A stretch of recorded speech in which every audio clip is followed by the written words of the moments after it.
យកណាក៏បានអត់កុំអត់ប្រៃជូរ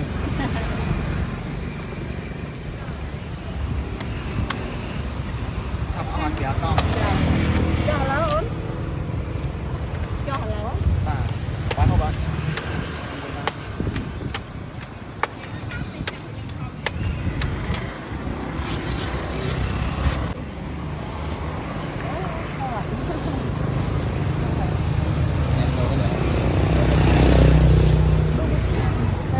មួយម៉ាត់ចាមួយដែរមកជួយទិញគេក៏លក់ជួយទិញ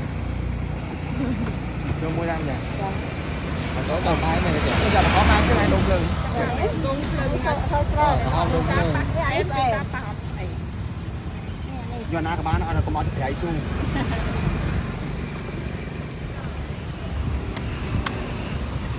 អត់ស្រាប់តោះ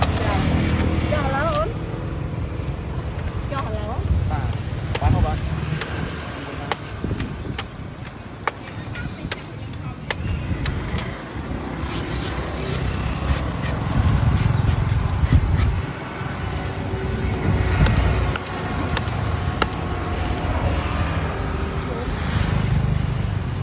ថងមួយមកបងហើយរកបានភ្លេបងតែរឹបគ្រឿបងអូនហើយរកគ្រឿងចា50គ្រឿងអត់ធំបាទតូច100បានច្រើនបាទតូចដាក់បាន100គ្រឿងកាន់ចឹងណាចាមិនទាន់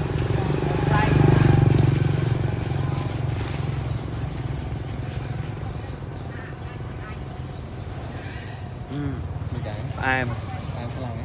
អត់ផ្អែមមែនតាគេអត់នេះពេញចាយជួយទិញដល់ផង